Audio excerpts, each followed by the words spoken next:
శాఖలో భారీ కుంభకోణం జరుగుతుందని మాజీ మంత్రి కేటీఆర్ ఆరోపించారు. ధాన్యం టెండర్లో కాంగ్రెస్ సర్కారు కుంభకోణానికి తెరలేపిందని ఆయన సన్నబియ్యం టెండర్లతో మొత్తం 1100 కోట్ల కుంభకోణం జరుగుతుందన్నారు. గ్లోబల్ టెండర్ల పేరుతో భారీగా అక్రమాలు జరుగుతున్నాయన్న కేటీఆర్ ధాన్యం విక్రయానికి కమిటీ టెండర్ల ప్రక్రియను ఒకే రోజులో పూర్తి చేయడంలో ఆంతర్యం ఏమిటని ప్రశ్నించారు. ఒప్పందం చేసుకున్న దానికంటే ఎక్కువ మొత్తం అనాధికారికంగా చెల్లించాలని మిల్లర్లను బెదిరిస్తున్నారని ఆరోపించారు. మా సివిల్ సప్లైస్ కార్పొరేషన్కి సంబంధించి గతంలో రాష్ట్ర చైర్మన్గా సివిల్ సప్లైస్ కార్పొరేషన్కి పనిచేసిన సోదరులు రవీందర్ సింగ్ గారు స్వతహాగా న్యాయవాది, కరీంనగర్ మేయర్గా కూడా చేస్తున్నారు. ఆయన ఒక 15 రోజుల కిందట మొట్టమొదటిసారి కాంగ్రెస్ ప్రభుత్వం వచ్చిన తర్వాత బియ్యం కొనుగోలులో, అదేవిధంగా ఈ రైతన్నల ధాన్యం ఏదైతే మరి ప్రభుత్వం ఎఫ్సిఐ కోసం కొనుగోలు చేస్తుందో, ఈ సన్న బియ్యం విషయంలో, అదేవిధంగా ఈ ధాన్యం విషయంలో ఒక పెద్ద కుంభకోణం జరిగింది అంటూ 15 రోజుల కిందటనే కరీంనగర్లో మొదటిసారి తాను నిర్దిష్టమైన ఆరోపణ చేయడం జరిగింది. ప్రభుత్వం నుంచి ఏ రకమైన స్పందన కూడా ఈ 15 రోజుల్లో రాలేదు.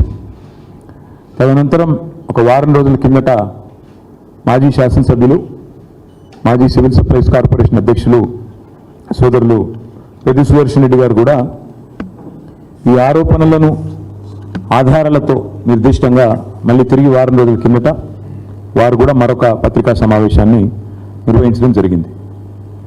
ప్రభుత్వం ఇప్పటి వరకు, ముఖ్యంగా ప్రభుత్వంలో ఉండే బాధ్యులు, గౌరవ మంత్రి ఉత్తమ్ కుమార్ రెడ్డి కానీ లేదా ముఖ్యమంత్రి రేవంత్ రెడ్డి కానీ ఈ రోజు వరకు ఈ కుంభకోణం మీద కనీసం పెదవి విప్పడం లేదు.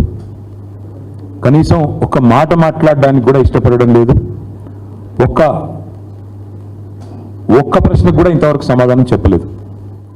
ఇవాళ బీఆర్ఎస్ పార్టీ తరఫున మేము నిర్దిష్టమైన ఆధారాలతో సహా ఇవన్నీ కూడా మీ ముందు బయట పెడతా ఉన్నాము. మేము కొన్ని డిమాండ్లు కూడా చేయబోతా ఉన్నాము. మేము మొదటి నుంచి చెప్తా వచ్చింది ఒకటే, కాంగ్రెస్ అంటేనే మరి బీఆర్ఎస్ అంటే స్కీములు, కాంగ్రెస్ అంటే స్కాములు. నిజానికి కాంగ్రెస్ అంటేనే స్కామ్ గ్రేస్ అని పిలుస్తారు. కుంభకోణాల కుంభమేళ జరుగుతుంది తెలంగాణలో ఈ కాంగ్రెస్ వస్తే అనే మాట మేము ఎన్నికల ముందు 6 నెలల ముందే చెప్పడం జరిగింది. ఇవాళ కాంగ్రెస్ పార్టీ పెద్దలు ముఖ్యంగా ఈ రాష్ట్రంలో ఒకటే ఫిలాసఫీ పెట్టుకున్నారు, గల్లీ మే లూటో ఢిల్లీ మే బాంటో. అంటే ఇక్కడ దోచుకో, గల్లీలో దోచుకో, ఢిల్లీలో అక్కడ ఉండే కాంగ్రెస్ పెద్దలకు, అక్కడ ఉండే వారికి మరి అందులో ఎందుకంటే సామంతరాజులు కప్పాలు కట్టాలి కాబట్టి ఇక్కడ నుంచి అక్కడ వరకు వారు పంపకాలు, సూట్ కేసులు మోయడం ఇవన్నిట్లో బిజీగా ఉన్నారు. ఇవాళ ఏది వదలట్లేదు వీళ్ళు.